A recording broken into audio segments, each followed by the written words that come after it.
It was the era of minor occultation, a time when the name of the proof of God was whispered in secret, and the sight of him was a heavy yearning on the hearts of believers.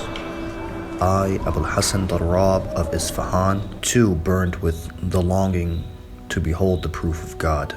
Neither was I attached to the world, nor to my trade. My only desire was to see my master, whose visitation had been lifted from all creation. At last, I resolved to set out for Hajj in hope of attaining that blessed vision. Upon reaching Mecca, our caravan lodged in an old house, said to have once belonged to the noble Lady Khadija, peace be upon her, and later a dwelling of Imam Ridha, peace be upon him. A house aged, yet alive, a fragrance and tranquility pervaded the place as though it had not been emptied of its secret inhabitants. The caretaker was an elderly woman with penetrating eyes and unmatched dignity. Her face spoke of a lifetime of trials and memories. At our first meeting, I asked her, "Is it true that this house once belonged to Imam Ridha, peace be upon him?" Her eyes sparkled as she replied, "Yes, and I am a servant of this household. This house passed from Imam Ridha to Imam al-Askari. With the Imam's permission, I dwell here." My heart trembled. Was I standing before a woman entrusted by Imam al-Askari himself? I was struck dumb with awe. She left, and I remained alone with my racing thoughts. Night came, but I could not sleep, restless from what I had witnessed. Suddenly, a light from the courtyard struck my eyes. I rushed to the window. There, entering the house, was a radiant man, tall, majestic, luminous. He carried no lamp, his very being shone, filling the home with light. The fragrance of his presence was life-giving, like a breeze from paradise. To my astonishment, after a pause, he walked toward the old woman's room. I rushed outside toward the door. In those days, Mecca was unsafe, and protection for the door of the house was locked each night with a heavy stone placed behind it.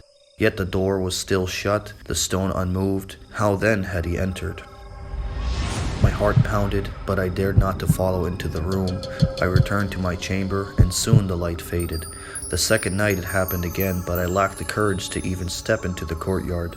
My curiosity only grew, and I longed for a chance to speak with the old woman at the time of his arrival, away from my Sunni companions, who did not believe in the Imam of the age. On the third night, the chance came. My companions had gone for tawaf, while I remained waiting, and he came again, just as before. This time, I steeled myself and called to the woman, "I must ask you something." She smiled as if she had awaited this very moment. "Indeed," she said, "I too had something to tell you, but because of your companions, I kept silent." "What is it?" I asked. After a pause, she said, "He says, do not argue with your partners. Bear with them in patience." My heart quivered. "Who says this?" Her face grew stern, and with a gravity that shook me, she declared, I say it.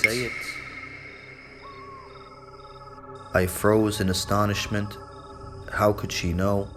I had long been quarreling with my business partners over matters of faith. They had slandered me before the ruler, forcing me to flee. How could she know my plight? I asked no more, but with eagerness surging in my voice, I pleaded, "For God's sake, have you ever seen the Imam of the age with your own eyes?"